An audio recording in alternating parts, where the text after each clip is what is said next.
Damos início, nesse momento, ao programa Grupo Mônaco de Cultura, que vai ao ar todas as terças-feiras, a partir das 15 horas. Neste primeiro bloco, temos a satisfação, a alegria de receber como convidada a poetisa e organizadora do livro César de Araújo, Memórias e Poemas, Eda Lúcia Damásio de Araújo. A obra de Eda Lúcia, sobre o saudoso poeta César de Araújo, tem alcançado enorme sucesso aqui no meio cultural de nossa cidade. Boa tarde, Eda Lúcia. É uma satisfação, uma alegria recebê-la aqui no nosso programa. Boa tarde, mano. A alegria é minha. Muito obrigada. Pois não. Eda, gostaria que nos falasse a respeito da publicação do livro César de Araújo, Memórias e Poemas, que foi lançado recentemente. Também gostaria de saber o que a motivou à publicação da obra. Pois é, esse livro foi publicado porque já era um desejo meu resgatar a memória do César para esses jovens de hoje que não conheceram, os poetas mais jovens, as pessoas que não o conheceram. César ficou muito tempo afastado e tem poucos livros. Dos 12 livros que estavam editados, eu tinha poucos em casa. Então eu resolvi trazer para Niterói, resgatar essa memória que é tão rico, é um poeta tão rico e que está sendo muito bem aceito pelos novos poetas, pelos jovens de agora. Perfeito. E como e quando você conheceu o César de Araújo, Eda? Pois é, em 66 me convidaram para participar de um grupo de teatro universitário na UF, né? E conheci o César por acaso, porque quem tinha sido convidado para fazer o papel de delegado de polícia na época, um delegado que questionava os estudantes, era o irmão dele, o Rubens de Araújo. E o César resolveu tomar o lugar do irmão para me conquistar, né? E me mostrou seus poemas e, enfim, me arrebatou. Isso no ano de 1966. 66. Perfeito. Eu gostaria de saber também, Eda, o que César de Araújo, grande poeta, representou em sua vida? Muita coisa. César era um cara que marcou presença em tudo quanto era lugar que ele aparecia. Não podia deixar de ter marcado na minha vida, a ponto de até hoje eu estar de mãos dadas com ele, né? Relançando a obra dele, dizendo os poemas dele em todo lugar que eu vou. Mas não pense que foi céu de brigadeiro, mar de rosas, não. Marcou a vida por tempos turbulentos, ventanias, mas estamos de mão dada, ainda hoje estamos de mãos dadas. Realmente o César foi um grande poeta aqui em nossa cidade. É. Você poderia declamar, Eda, alguns poemas do saudoso César de Araújo? Tanta coisa bonita, meu Deus. Vamos lá. Eu vou dizer um pequeno poema do livro Jardineiro e a Pedra. Primavera de palavras, campo amor. Cobre-se o poeta de campânulas e sêmens. Sêmen solidário, o poeta fecunda o silêncio e desperta os homens.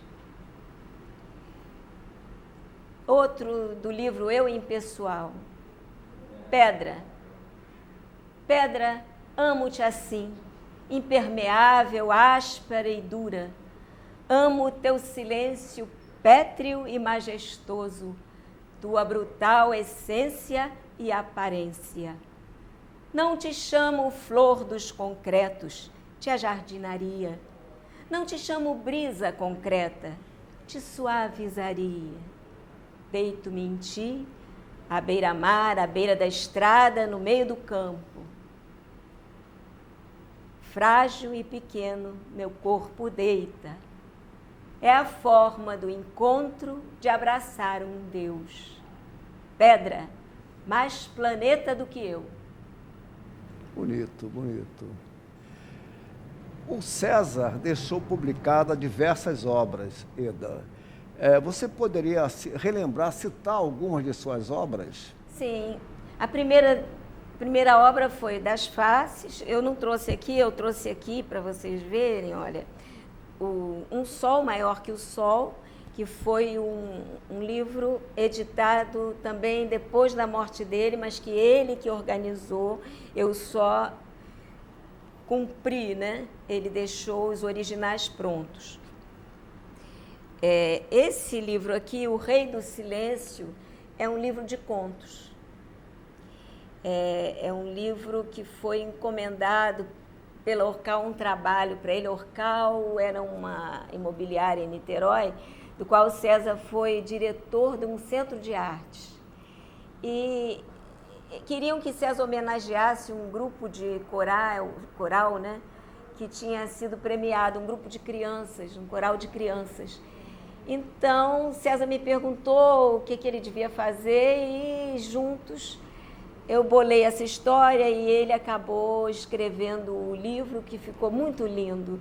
É um conto que ele diz que é uma parábola para adultos, mas é um conto para crianças, mas é parábola para adultos, numa época de bruxos, que não deixa de ser uma crítica à ditadura. Foi o único livro de conto do César de Araújo, O único. Não? Ele teve, na verdade, agora com esse 13 livros publicados, todos livros muito bonitos. O Jardineiro e a Pedra, também muito bonito. Eu Impessoal, muito bonito. Todas as obras deles alcançaram enorme sucesso. Realmente foi um autor que marcou aqui em nossa cidade, né? E o livro O Rei do Silêncio foi editado no ano de 1977. Lá se vão aí quase 40 anos. É verdade, teve 2 edições. Em relação a você, Eda, como é que foi o início de sua carreira literária? Bom, eu sempre me vi às voltas com poesia e menina, enfim, com a arte. Mas depois, estudando, trabalhando, criando meus filhos, eu passei a só acompanhar o César, né? Mas quando o César morreu, por acaso, foi no mesmo ano que a minha mãe morreu, 2 figuras muito fortes na minha vida, eu comecei a escrever. E escrevi uma peça de teatro, que é um monólogo, uma cena poética, e escrevi alguns poemas que foram até premiados, de modo que eu sou uma poeta recente. Gosto de cenas poéticas, gosto muito. Foi premiado em algumas ocasiões. Foi premiado em 2 concursos da ANE, né? Logo que eu comecei a escrever, fiquei me achando, né? Porque eu não me sentia ainda uma poeta. Então, recebi 2 prêmios, uma menção honrosa e um 3º lugar. Fiquei...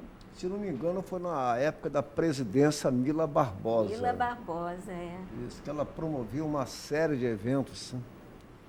Então, parabéns pela sua carreira literária, né, que está brilhando aí realmente.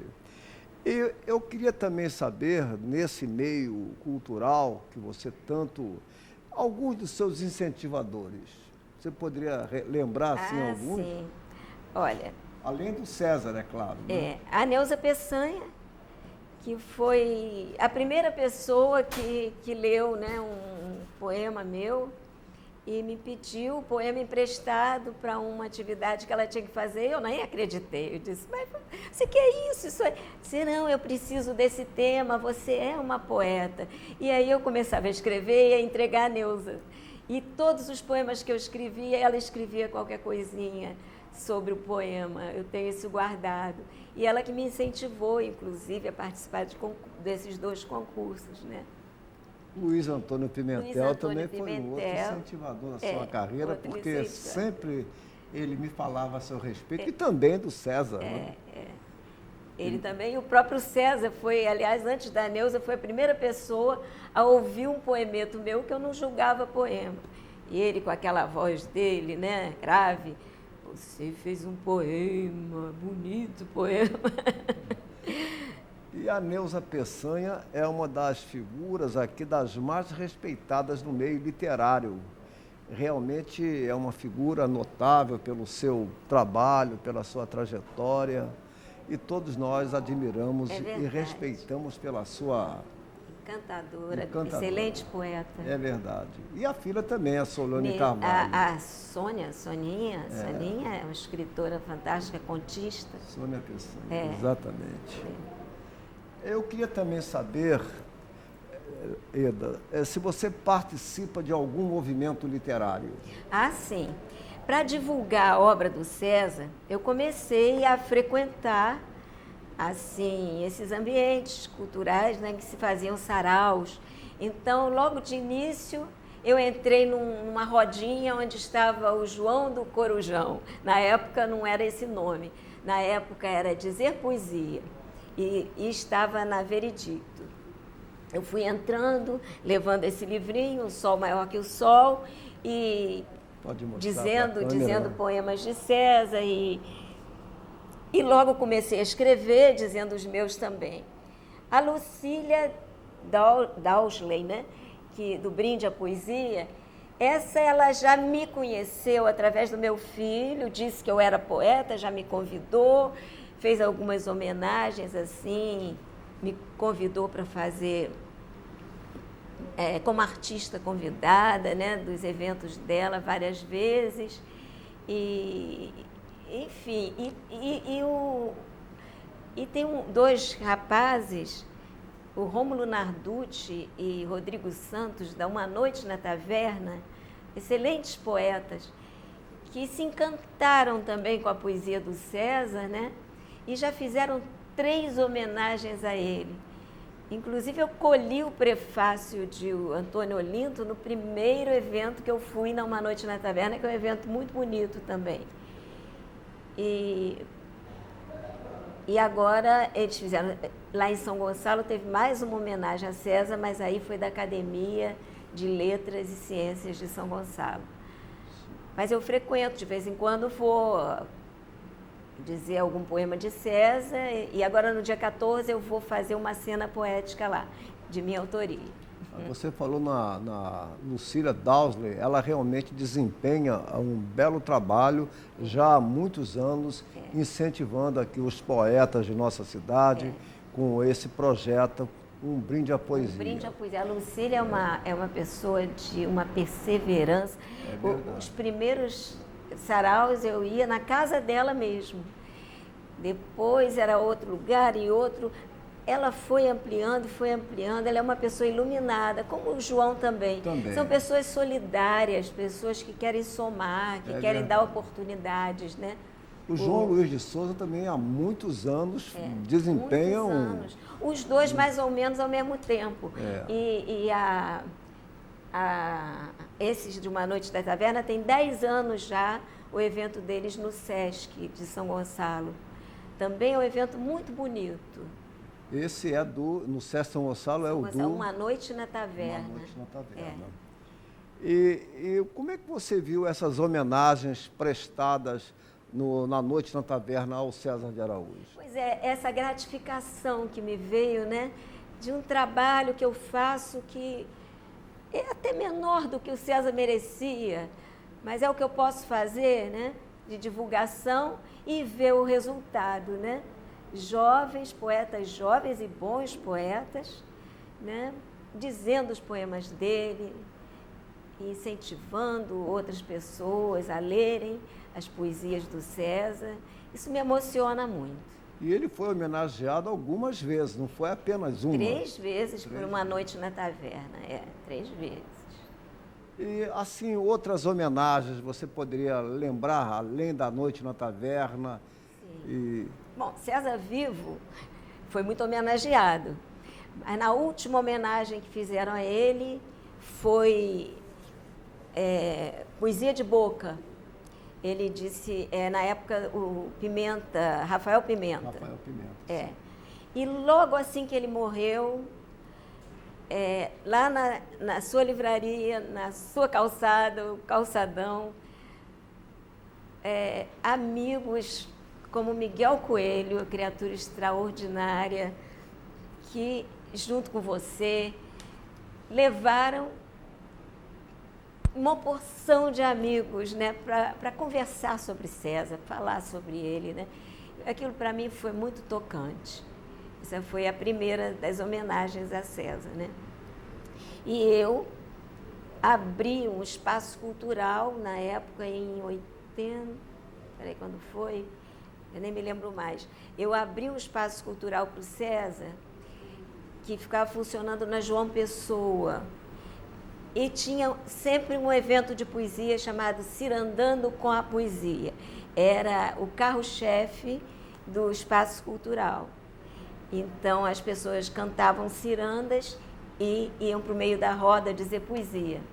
E lá nós tínhamos um grupo de teatro atuando e tínhamos exposições de arte, mas tivemos de entregar a casa e acabou-se o espaço cultural. Mas a ideia fica, né? Aquela homenagem prestada ao César de Araújo foi realmente uma manhã inesquecível lá no Calçadão da Cultura da Livraria. Foi. E o Miguel Coelho, que você citou, Eda, foi um grande artista a bico de pena. Maravilha. Vários trabalhos deixou sobre a nossa Niterói. Foi extraordinário o Miguel Coelho. Ouro Preto também, porque Muita Miguel é de coisa. Minas, né? Fez um trabalho sobre as igrejas, sobre os fortes de Niterói e outras coisas mais. Fazendas de Quissamã. Pintor extraordinário. É verdade. E eu tive também o privilégio de homenageá-lo como intelectual do ano, numa ocasião também lá na livraria. Ele ficou muito feliz, Miguel Coelho. Um grande amigo, grande amigo. É verdade. E durante um período, Eda, o César de Araújo dirigiu a Casa Norival de Freitas aqui em Niterói e também a Casa Euclides da Cunha em Cantagalo. Como é que você viu a atuação do César nesses espaços culturais? Olha, em todos esses espaços que o César dirigiu, ele fez verdadeira revolução. Todos os espaços. Na casa, em Cantagalo, basta te dizer que o museu, ele criou um museu de artes plásticas, a biblioteca, que tinha 300 livros, passou para 3.000, isso em pouco tempo.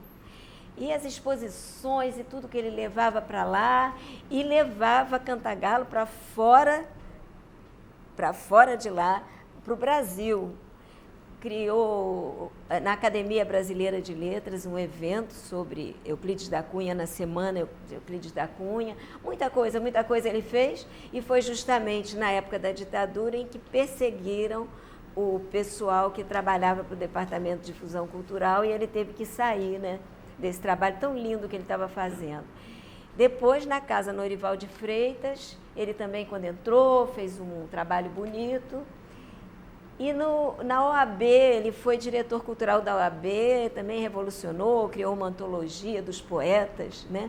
OAB Niterói, né? OAB Niterói, criou uma antologia dos poetas advogados do Brasil. Eu lembro dessa obra. Do Brasil. Bonito. Inclusive revelou pessoas como... A Glória Pérez era uma das poetas, né? Na época. Da antologia. Leila Nicoles.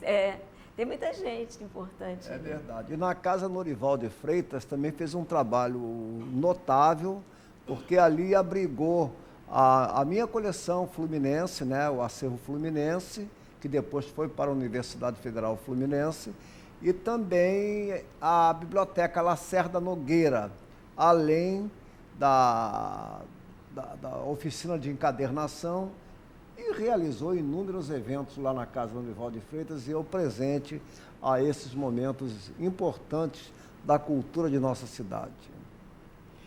E como é que você se sentiu, Eda, em ter sua obra prefaciada por Afonso Tebanês Stael, que é membro da Academia Brasileira de Poesia? O Afonso foi um grande amigo do César. Ele diz que deve a César. César é uma louvação a vida dele de poeta. Ele diz que, graças a César, ele se revelou como poeta. Coisas extraordinárias, ele diz. Um amigo, assim, ele ficou muito grato ao César e lutou junto com César, como os rapazes daquela época lutavam, né, pela liberdade de expressão contra a repressão da ditadura, né? Então, eles diziam poesia em praça pública, eles, enfim, lutavam com as armas da poesia contra a ditadura. E ele foi um irmão naquela época, né? Eu resgatei ele, por sorte, através da internet. Ele que me resgatou, né? Quando ele viu lá no Orkut, na época, é você mesma? Ele já estava chorando de emoção. Eu disse, tem que ser ele a fazer esse prefácio. E fiquei muito emocionada com o que ele escreveu sobre o César. É realmente um belo prefácio feito pelo Afonso. E a orelha também foi da... A orelha é de Wanda Monteiro, que é uma poeta que não pertenceu àquele tempo de César, mas conheceu o César bastante, mas não pertenceu àquele tempo. Então, são duas gerações diferentes, uma grande poeta e amiga, Wanda Monteiro, que vai estar lançando agora uma obra. Ela já tem livros publicados e está lançando agora um livro de contos com Maria Helena Latini. Sim, Maria Helena Ela vai Latini. estar lançando agora em novembro. Sim, Maria Helena Latini. Duas grandes escritoras. Aprecio muito a Maria Helena Latini. Então. E também a capa. A capa é uma bela capa. Quem é o autor da... Olha, a foto é minha. Sim. Do César dos Bons Tempos. E a capa foi feita pela filha da Wanda, a Aline Monteiro, uma moça muito talentosa e que me ajudou nisso, né? Muito bonita a capa.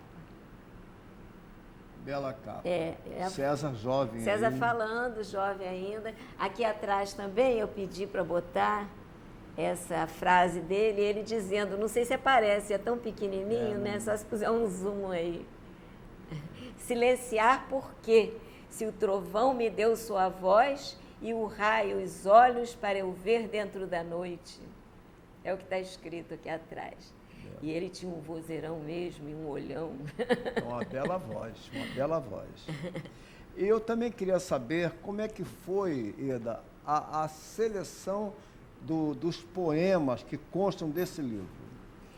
Eu procurei pegar um pouco poemas de vários livros dele. De todos os livros tem alguns poemas, para mostrar as diferentes fases porque ele foi passando. Porque é interessante você ver que no início da vida dele, de poeta, né, os poemas mostram uma poesia mais emocional, né, mais lírica, emocional, mas sempre com a mesma preocupação que ele teve a vida toda pela humanidade, pelos problemas sociais. Depois ele se torna mais panfletário, né, na época da ditadura, com poemas fortes para atacar aquela fase, né, a ditadura, e para que essa palavra alcançasse rápido o público, né? E ele lança um livro chamado Canto de Morte, Enterro do Menino de Belém, que era sobre aquele menino Edson Luiz, que foi uma figura emblemática da ditadura, né? Foi morto. E esse poema foi publicado página inteira de um jornal, o jornal A Tribuna da Imprensa. E César recebeu o título dado pelos estudantes de poeta universitário do Brasil. Foi panfletado, foi mimeografado por todo o Brasil o poema dele. Então, eu fiz questão de botar essa fase também. E depois vem uma fase lírica muito linda, mais filosófica, vem com o Eu Impessoal, O Jardineiro e a Pedra, até que o último livro do César, que é muito enxuto, né? E que mostra uma fase muito sofrida da vida dele, mas que foi antes da morte dele. mas todos os poemas você vê uma unidade, apesar da forma de expressão ser diferente. Então, a seleção foi feita para mostrar essa história, a história da produção literária dele, né? E com a beleza de sua voz, que ele tinha uma voz belíssima, né? E a sua interpretação. Ele deixou alguma gravação, Eda? Ele na época, ele criou isso aqui, olha, ele chamava Caixinha que Fala, que é uma caixinha de madeira que, com as fitas cassete gravadas, uma diz, fala poesia brasileira, poemas desde José de Anchieta até Cora Coralina, e a outra colheita, só poemas dele. Aqui dentro é uma caixinha de surpresas. Tem esses livretos que falam sobre os poetas, né, poetas do Brasil e sobre a poesia dele. Tem até uma partitura musical, você sabe disso? Uma partitura musical de poemas que foram musicados. Então, a voz dele está gravada nessas fitinhas. Eu mandei fazer um CD, mas só para nós, né? Eu gostaria muito de ter isso reproduzido. E também ele participava de um negócio chamado Videojornal. Era um evento, não era um evento, era um trabalho comercial de um rapaz de Niterói, um jornalista, e que ele filmava Niterói, né? E fazia propaganda, naturalmente, de algumas lojas e tal. E esse vídeo era entregue nos edifícios de Niterói. Bom, alguns comentários sobre César de Araújo. Branca Heloísa, César de Araújo não era poeta de escrever poesia, ele vivia poesia.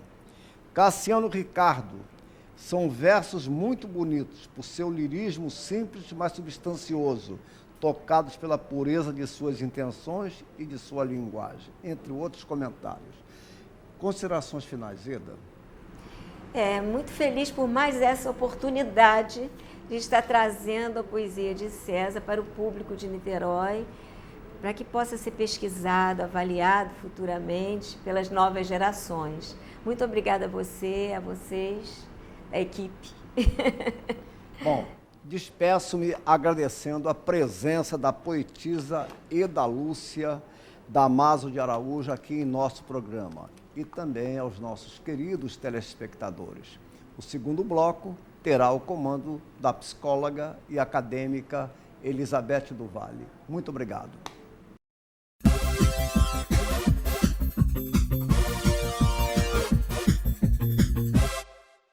A psicóloga Elizabeth do Vale lançou mais um livro.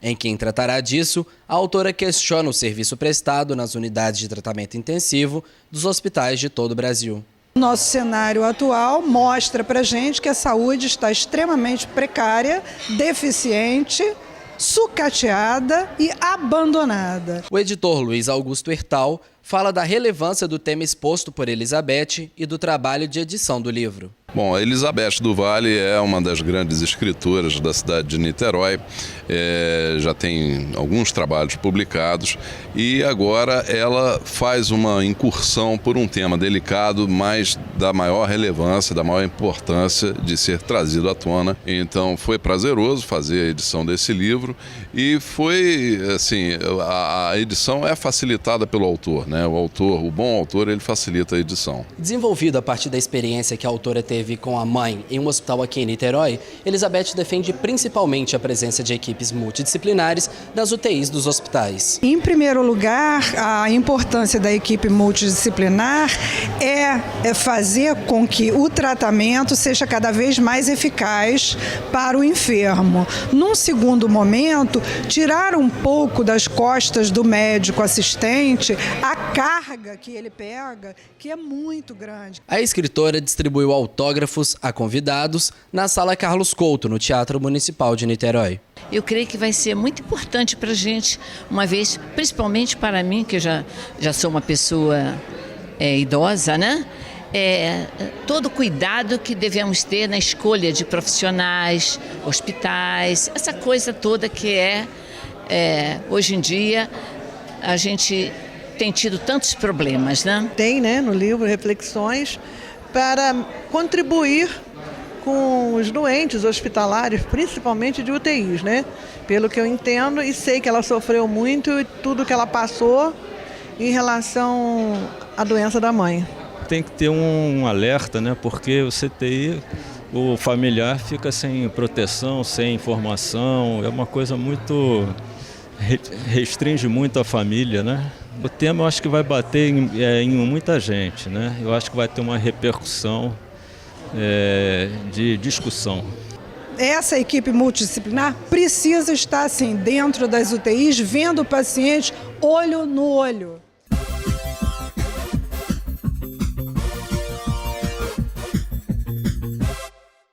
Boa tarde para você que nos assiste. Estamos aqui com mais um Bem-Estar e Saúde. Querida Bené, boa tarde para você. Boa tarde, meus queridos telespectadores. Caderno Saúde hoje de uma forma diferente, num campus cheio de energia de jovens.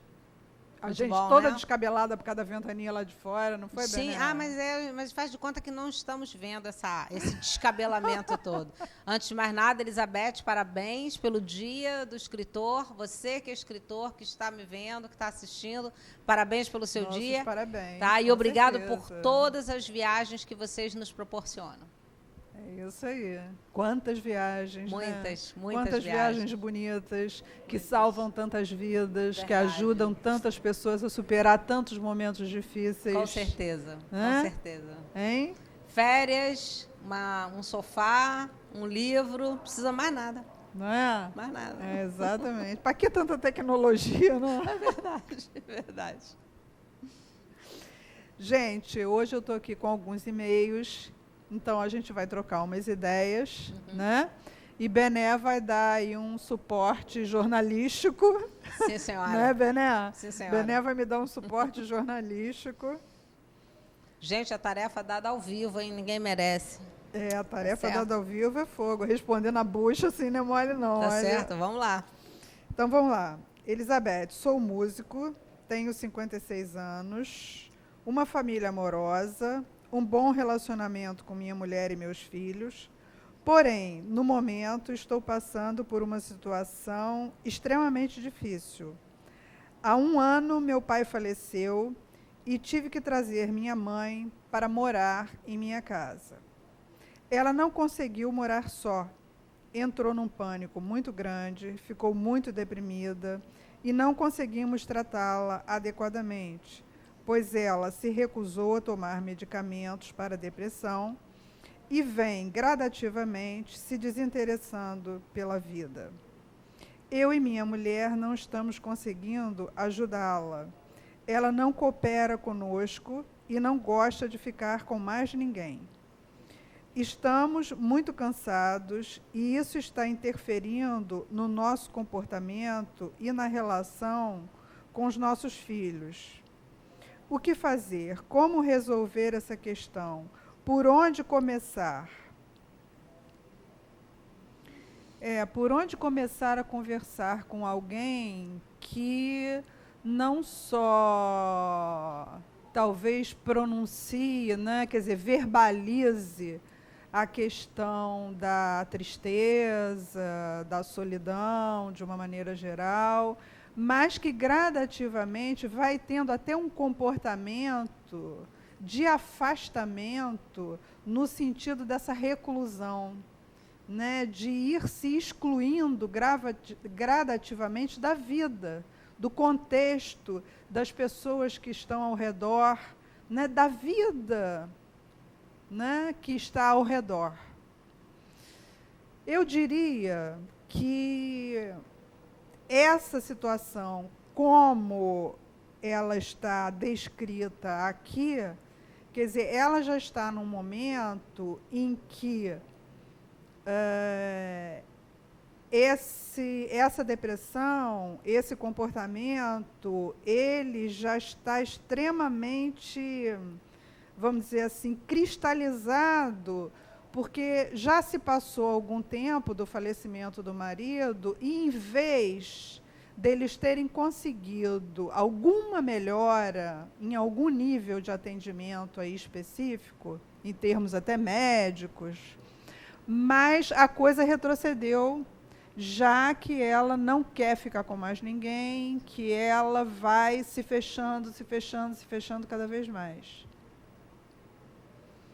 Então, eu diria, quer dizer, que num primeiro momento seria muito útil uma avaliação neurológica, que eu não sei se foi feita, porque aqui não foi relatado, mas seria muito importante uma avaliação neurológica, né? Num segundo momento, talvez, uma avaliação psiquiátrica,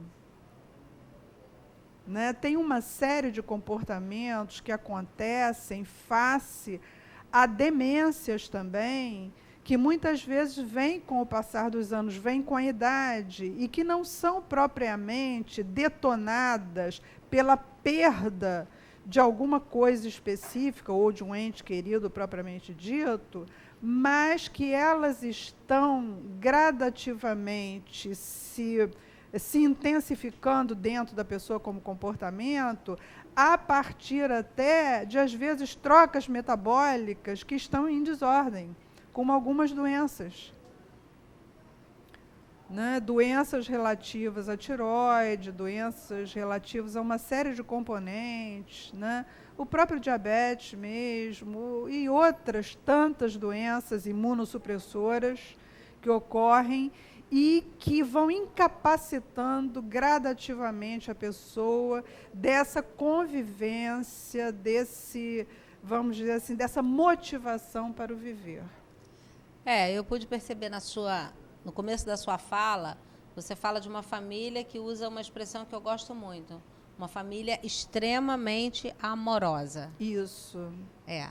Então, eu acho que a primeira coisa que essa paciente está precisando, além disso que você falou, da parte, vamos falando da parte medicamentosa, que seria a parte de procurar uma terapia, um neurologista, eu acho que o psiquiatra aí vai poder ajudar e muito, talvez mais até do que o neurologista, porque se essa paciente já está entrando em depressão, talvez o psiquiatra, ela consiga, estou falando isso para você, Elizabeth, para você, meu querido telespectador, pela minha vivência hospitalar, de quando a gente vê o paciente já numa idade que já está precisando do geriatra e que ele perde o seu querido, o seu cônjuge, no geral, ele não tem procurado muito o neurologista. Ele precisa mesmo da ajuda psiquiátrica e, em alguns casos, não tem jeito. Tem que entrar com terapia medicamentosa, além das conversas. Mas essa questão do amor que a família cita me leva a uma reflexão de que em alguns momentos essa perda, eles estão agora concentrados nesse familiar que está chamando toda a atenção para ele. Então, todos esqueceram da sua própria dor para viver a dor dessa mãe que perdeu seu amor, né? Talvez tenha que ser resgatado algumas coisas que essa senhora fazia antes, talvez como casal, porque eu costumo dizer assim, quando morre um ente querido nosso, eu estou vivendo isso hoje, que hoje fazem 5 meses que papai faleceu, os primeiros dias a gente recebe muita visita, aí os dias vão passando e as nossas vidas têm que seguir os seus rumos e as pessoas estão ocupadas e elas deixam de nos visitar, não é porque elas querem, elas simplesmente seguem a vida. E eu imagino a sobrecarga que fica para esses familiares que você menciona no e-mail, que são amorosos e que não querem abrir mão dessa mãe. Mas então, talvez o que eles possam fazer? Procurar aqueles amigos sem nenhum constrangimento. Olha, mamãe está precisando disso. Mamãe está precisando de ouvir aquela música que mamãe gostava.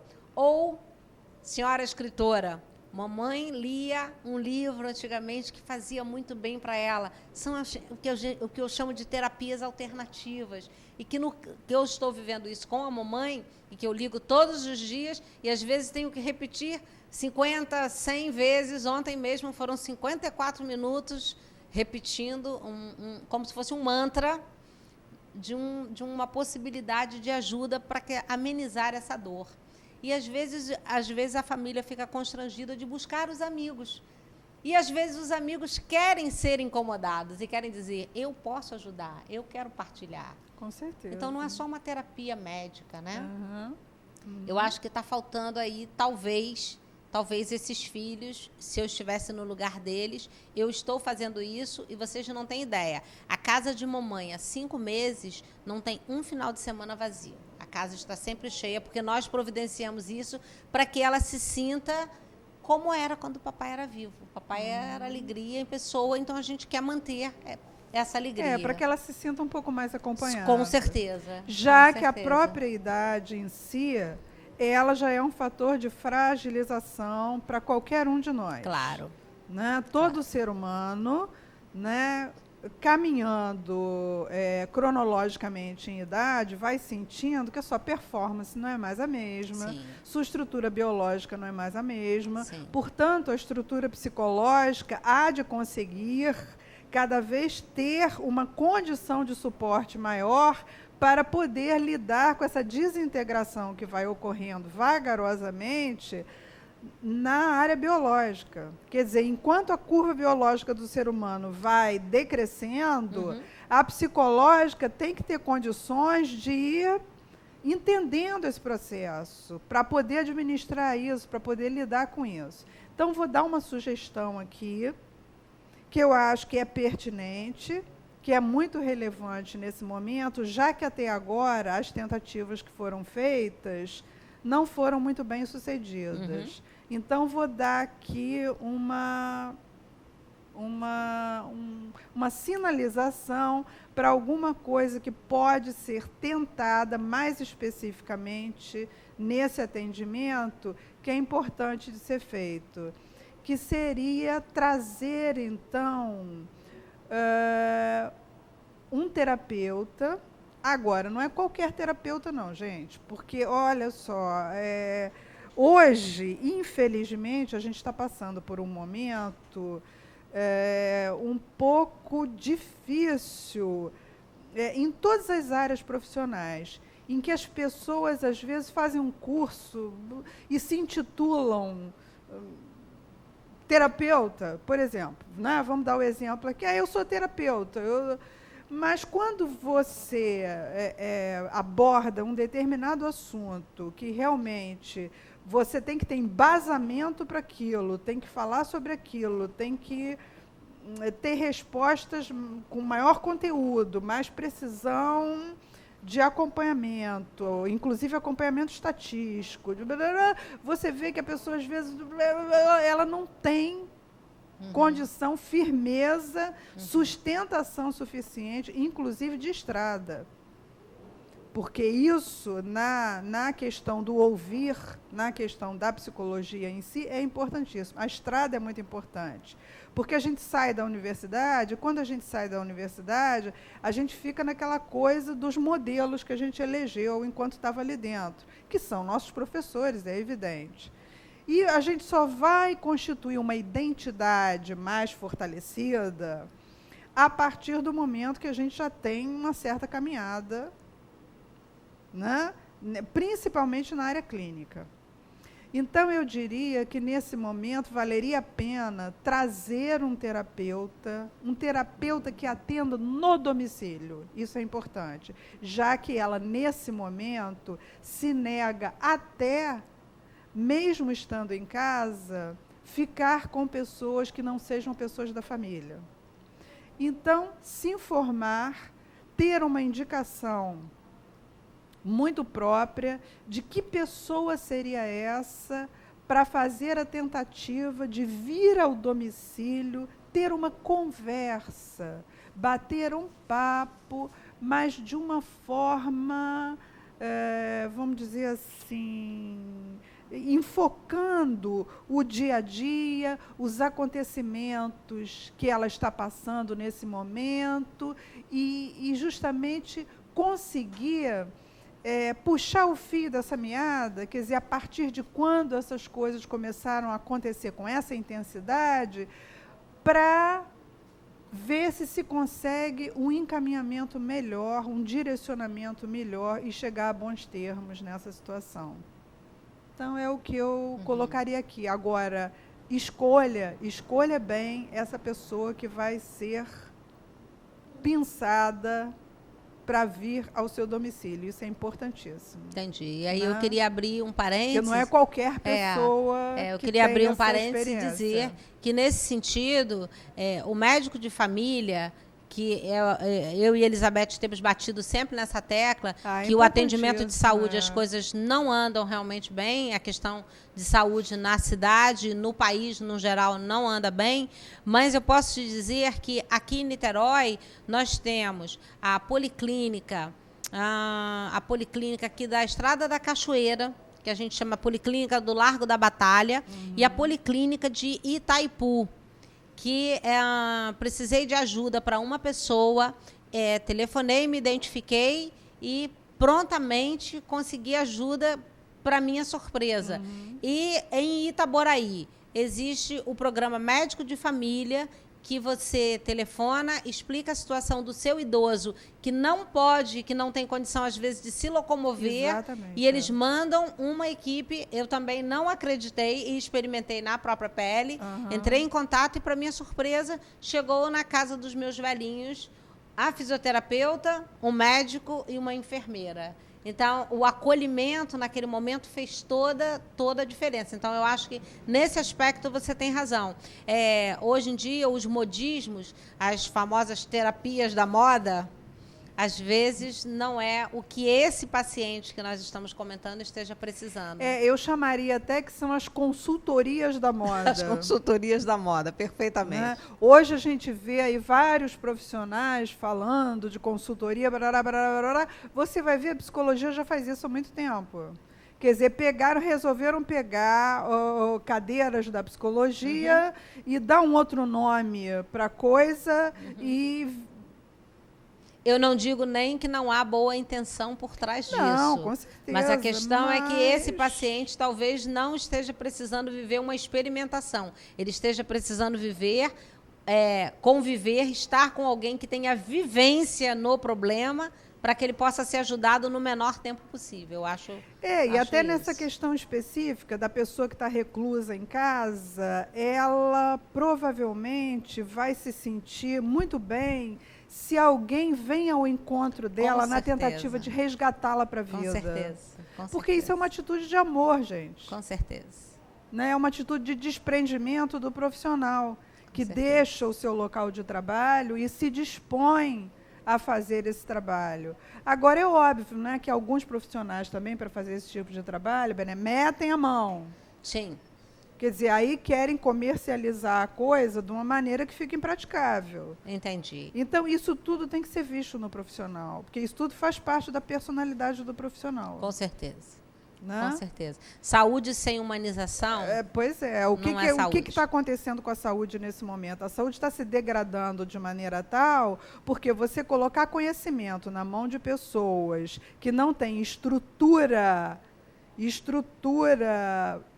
de personalidade, com caráter, que tenha medidas, fica complicado. Fica complicado. A gente está vendo aí agora a questão dos abortos, agora aí, claro. Você vê que a Polícia Civil hoje está aí, né, desencravando vários locais aí. Com certeza. Com certeza. Nós não podemos permitir que a saúde vire um mercantilismo. Exatamente. Não podemos. Essa coisa está ficando complicada por causa disso. Bom, então vamos aqui para uma segunda referência. Sou aposentado, tenho mais de 70 anos e atualmente sofro com o comportamento dos meus filhos. Eles me criticam, pois não se conformam com o fato de eu me interessar por encontrar uma companheira. Dizem que com a minha idade eu não deveria sonhar em encontrar alguém que possa preencher o lugar que a mãe deles ocupou durante tanto tempo. A viuvez não me tirou o desejo de reviver as coisas boas do relacionamento a dois. O que estou achando difícil é que ainda não encontrei a pessoa certa. Não sei se estou sendo muito exigente, mas é inevitável a comparação da relação que tive com minha mulher com as que tenho conhecido a partir da perda. Fui feliz no casamento, tive uma mulher admirável, bonita, elegante, sociável e carismática. Nossa, que coisa boa, hein? Que coisa Olha. boa, é. E agora me aparecem umas barangas que às vezes tenho que sair de fininho. Parece cômico, realmente, né? A gente está aqui rindo por causa disso. É verdade. Mas estou sofrendo, principalmente porque os filhos não me apoiam. Será que é pedir muito? O que você acha, Bené? Fala aí. Olha, sinceramente, queridos filhos, vocês estão sendo extremamente egoístas. Porque eu estou vendo um pai que ele tece todos os elogios a essa esposa. Essa esposa, ela ainda não morreu dentro dele. Essa companheira ainda está presente. No entanto, existe uma necessidade, e aí eu não vou nem falar de sexo, não estou entrando nesse mérito da relação simplesmente física. Estou falando que esse senhor ele está procurando uma amiga, alguém com quem conversar, alguém com quem trocar. E esses filhos, pelo jeito, estão se distanciando desse pai, na medida em que o julgam. Criticam, fazem juízo de valor. Sim, né? sim.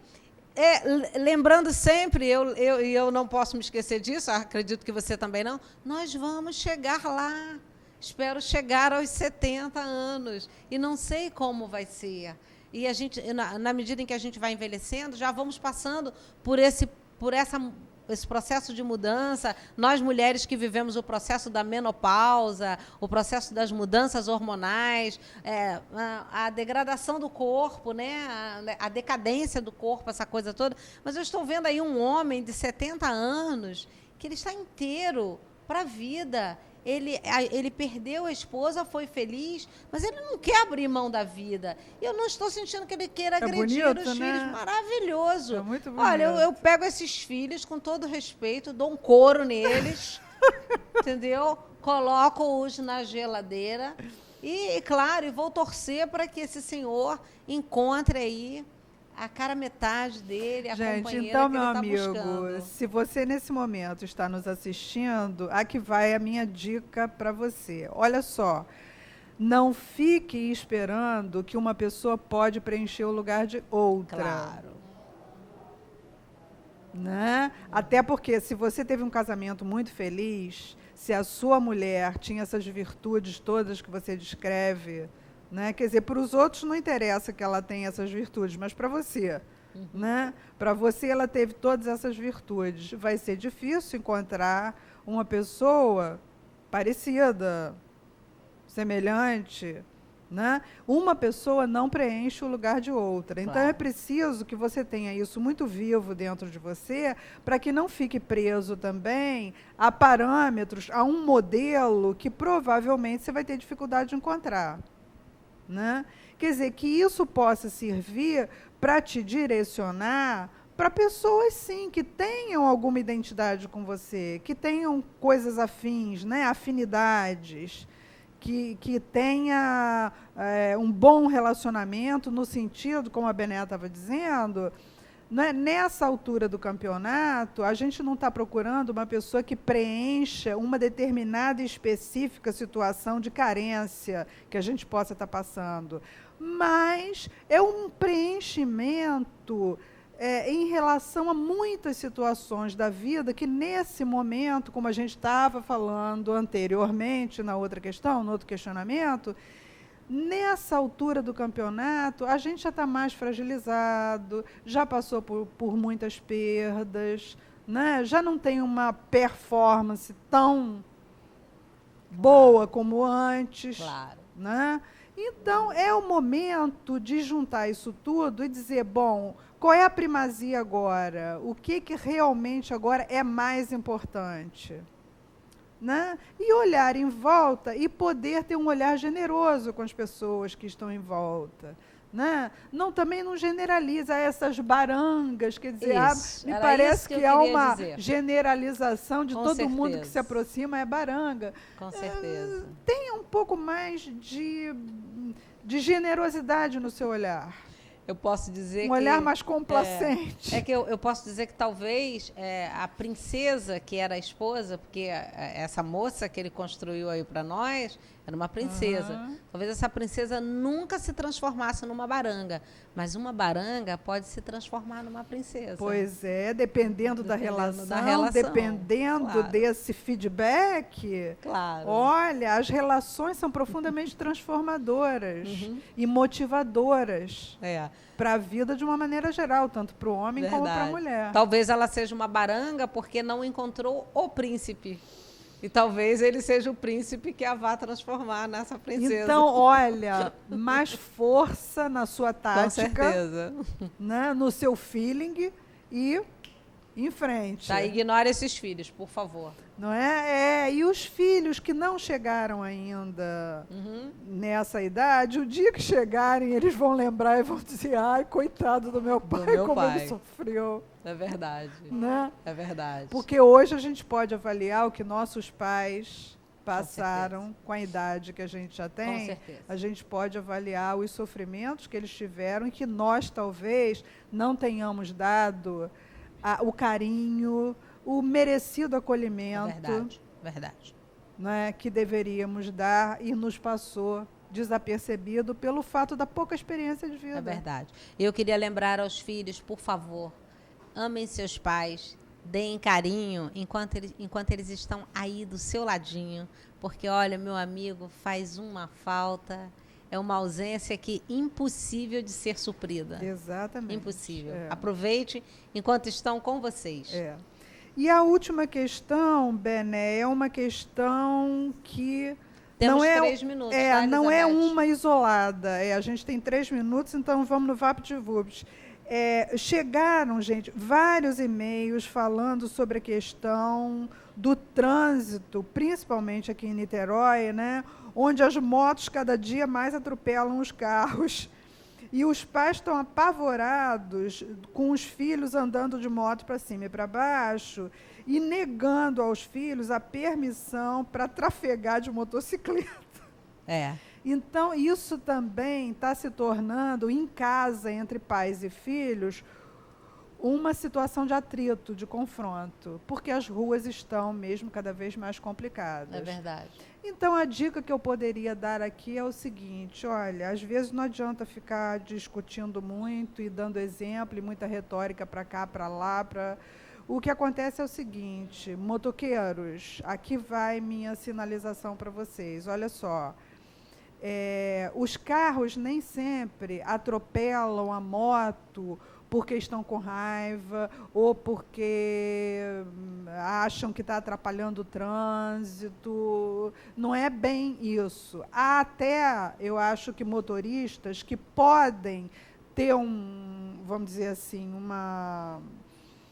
uma agressividade quanto a isso, jogar o carro em cima, tal, mas na sua maioria não é o que eu percebo. Na maioria o que eu percebo é falta de foco mesmo. Quando eu falo falta de foco, é falta de retrovisor para ver quem vem.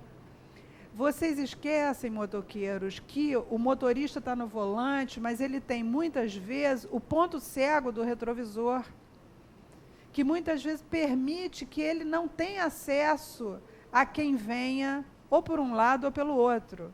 Né? Então, não sejam tão imprudentes. Tenham também da parte de vocês cuidado com a vida de vocês. Não banalizem tanto a vida de vocês. Se cuidem mais.